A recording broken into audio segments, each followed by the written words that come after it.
December 19th, 2024. The birth of Jesus must be fulfilled in us, by Reverend Pablo Martin. Dear brothers and sisters, the celebration of the Nativity of our Lord is approaching. An important clarification, because it seems that for most people, what they call Christmas has nothing to do with him. At best, they use him for personal human interests. The child Jesus has been replaced by an imaginary character, Santa Claus, or Father Christmas, consumerism, folklore, noise, and Jesus continues to be the great unknown, abandoned, forsaken, left out in the cold, outside the village, outside of life. He came to his own, but his own did not receive him, says St. John in his Gospel, and 2,000 years later, it is even worse and more painful. The beautiful tradition of nativity scenes still endures to some extent. In general, they are simple. In others, the artistic imagination of the creators is unleashed. However, some recent creations are authentic monstrosities, even blasphemies, immensely distant from the simple and humble realism of St. Francis's heart, who made the first nativity scene, wishing somehow to travel back in time and witness the greatest historical event of divine love. Nevertheless, that event was not enough for divine love. It does not settle for being Emmanuel, the God with us, but wants to share everything with us: his birth, his entire life, his very death and resurrection, his kingdom, his glory. He wants to make with us and in us his living nativity, a living reproduction of his entire life, of who he is, a living gospel, because he first conceived us in himself. These are the immense excesses of his love, and at the same time of his sorrow, since all of us, all souls, all humanity have been willed and created by God for the sake of Jesus Christ, the firstborn among all creatures. Therefore, we were conceived with him and in him to form his mystical body. As he did with his mother, he wishes to do something similar in us.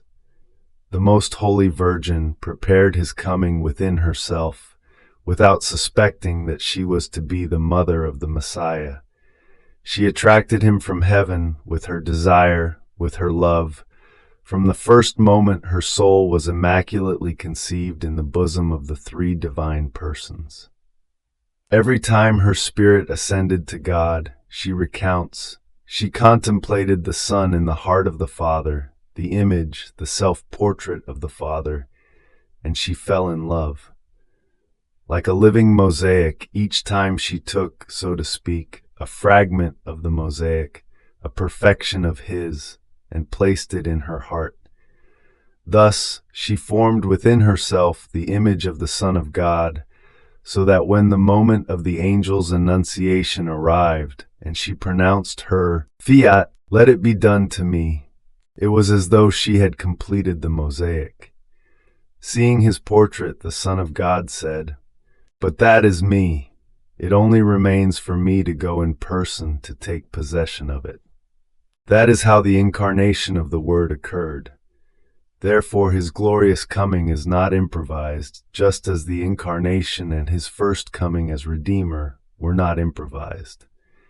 In his love, wisdom, and justice, God desired the active collaboration of a creature to carry out his project, his eternal decree, which primarily foresaw his incarnation. It was necessary that, representing all humanity, there be a people who for 2,000 years would desire and invoke the coming of the Messiah, the Savior, and prepare to receive him. But this was still not enough. The immaculate creature, holy and always belonging to the Lord, was needed to make her own the plea of that entire people, even more, of all creatures, to give everything a divine form and present it to God, to make contact with God. This is how Mary obtained the great miracle of the incarnation of the Word. If the Son of God became incarnate, if he created and redeemed us, it is thanks to Mary. She was not a rented womb, and as Jesus said, "Without me you can do nothing." So he also says with deeds, "Without her I want to do nothing." Through her, and out of love for her, the Word became incarnate and accomplished the redemption. Thus, through her, he will fulfill his glorious coming and his kingdom. But this time, Mary cannot and does not want to be alone. She desires the active participation of her children. We must prepare with her, within us, the new birth of Jesus, the coming of Christ the King. This time he will not be born in Bethlehem, but in us. He will not be born of Mary, but he will be delivered by that glorious woman, as described in Revelation 12, who is the church. That is why the church now groans with labor pains, and our personal sufferings form part of these pains. Let us prepare his birth in us, just as 2,000 years ago Jesus prepared our birth and our life in him. We are making this preparation with a particular novena, starting December 16th, with the words of our Lord to his little daughter of the divine will, Luisa Picareta. In this novena, Jesus speaks heart to heart to those who listen with simplicity, guiding us from the mere historical fact of his birth, recounted in the Gospel of St. Luke, to a new birth of his in us, in our lives.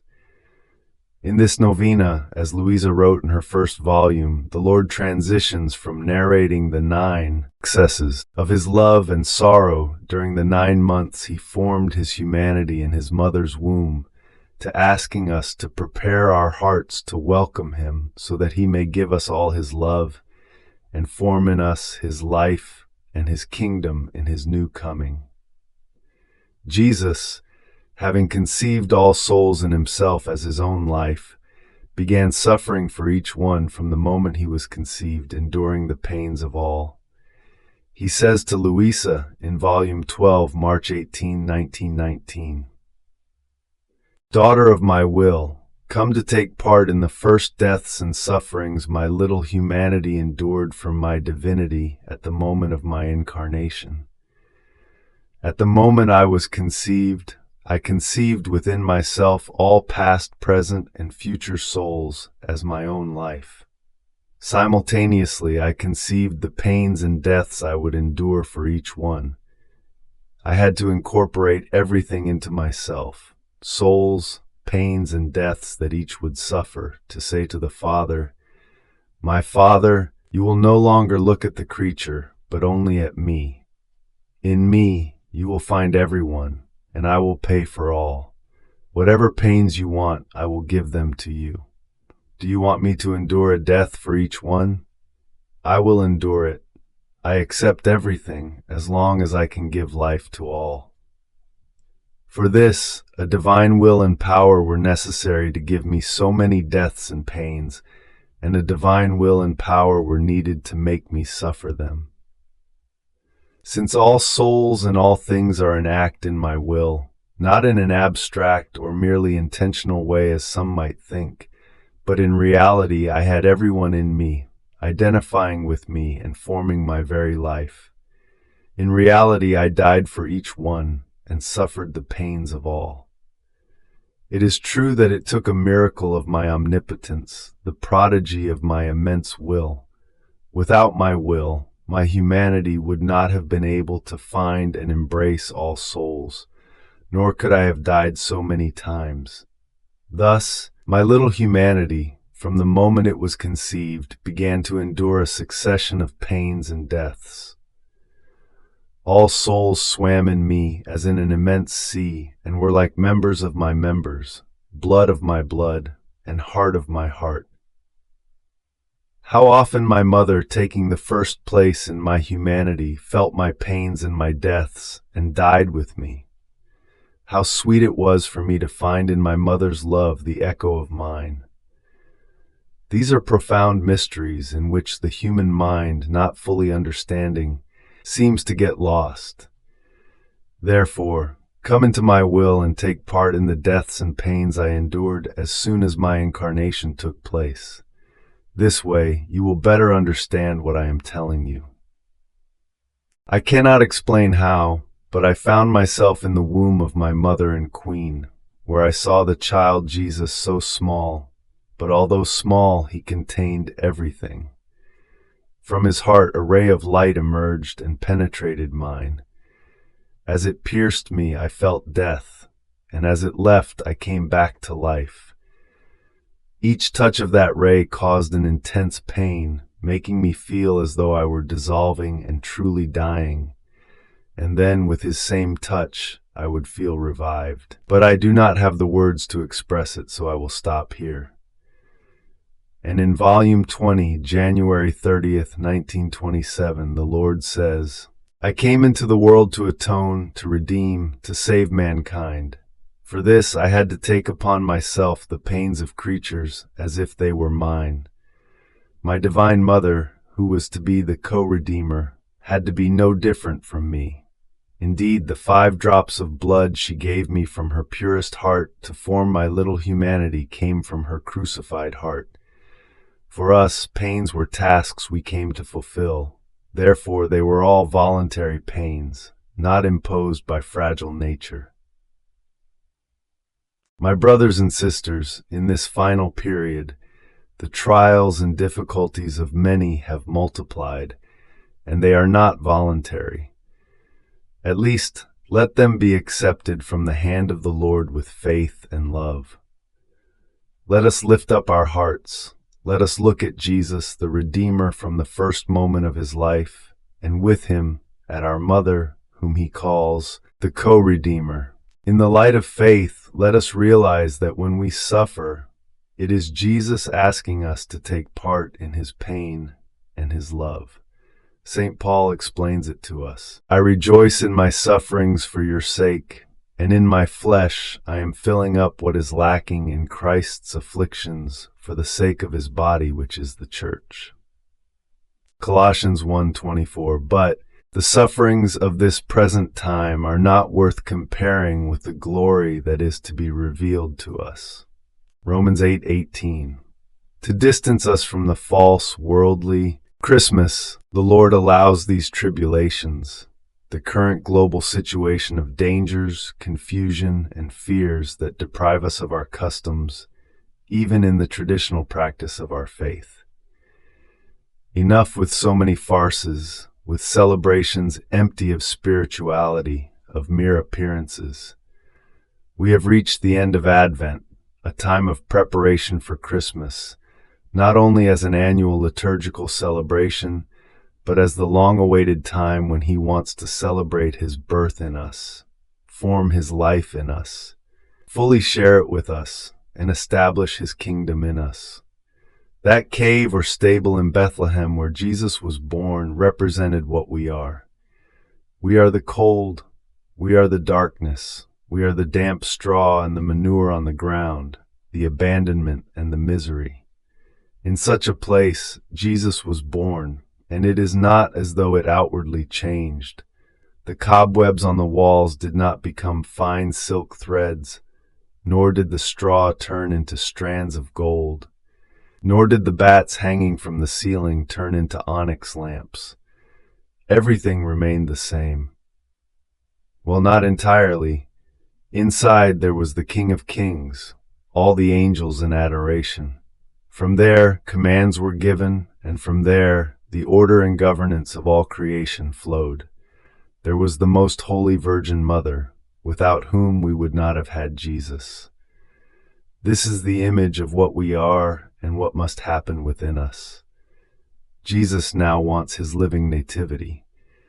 We have reached that end of the times, of waiting and preparation, as St. Paul says in his letter to the Galatians 4:1-7.